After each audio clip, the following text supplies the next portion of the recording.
Banking, the greatest scam on earth. Thomas Jefferson said, "I believe that banking institutions are more dangerous to our liberties than standing armies. If the American people ever allow private banks to control the issue of their currency, the banks will deprive the people of all property until their children wake up homeless on the continent their fathers conquered." Jefferson's warning is already here. 40 million Americans are living on food stamps. Millions more are now homeless, living in tents, all because of one institution, the Federal Reserve System. The Federal Reserve is a group of private bankers who have stolen the money creation process from the American people. Most people still believe the Fed is an agency of the government working in our best interests. It is not. There is no greater form of evil in the world today, so let's explore the banking scam. None of us have ever been taught anything about money. The reason is to prevent us from learning the truth that money is a trick and money is a trap.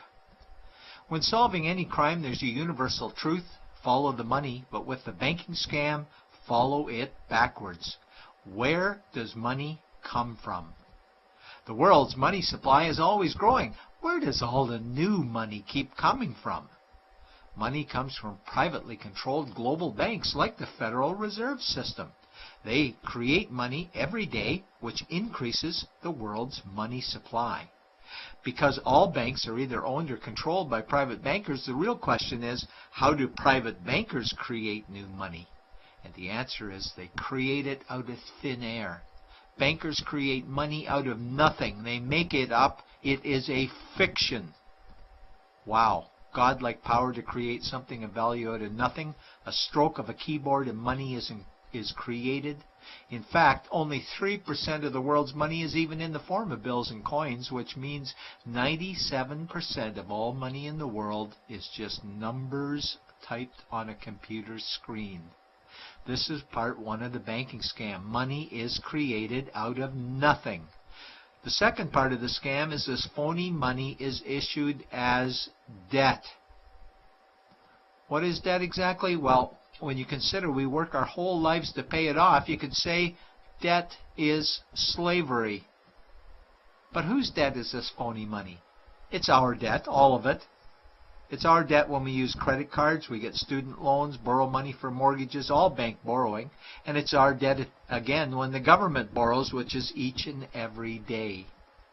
In today's world, money is debt and debt is money, and don't forget the interest charges. Money equals debt and debt equals slavery, therefore money equals slavery. Our monetary system is a carefully concealed system of slavery. Why? Because our government can create the same money for free with no interest charges, just like they used to as the Founding Fathers designed it inside the United States Constitution for our protection against private bankers. The third part of the banking scam is very evil. When bankers create money from nothing and issue it as debt, they only create the principal portion of the debt. They do not create the money for the future interest payments. There is not enough money in existence for all of us to make our interest payments. In fact, our money creation system is even mathematically impossible. Money issued by the banks, principal debt, does not equal the money demanded back to the banks, principal plus interest. We are forced to play a game of musical chairs to see who can make their debt repayments. This guarantees a world of bankruptcy, competition, and scarcity of money. For example, we go to the bank to borrow money for a house, let's say $100,000. The moment we sign the loan document, the bank creates the money out of thin air. A $100,000 debit gets registered for us and a $100,000 secured credit for them. Then one of two things happens. Either we give the bank 30 years of labor making house payments totaling $300,000 for the original $100,000 we borrowed, or the bank takes our house.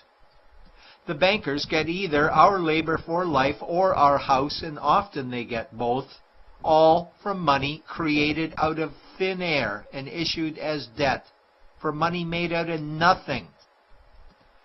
This is why all the bankers end up with all the assets. The fourth part of the banking scam is inflation. People think inflation is prices and costs increase. A better answer might be the value of our money always goes down. Inflation is created every time the central banks print money, which is every day. Where does all this new money get its value? The answer is it steals its value from the existing money supply, where our savings are.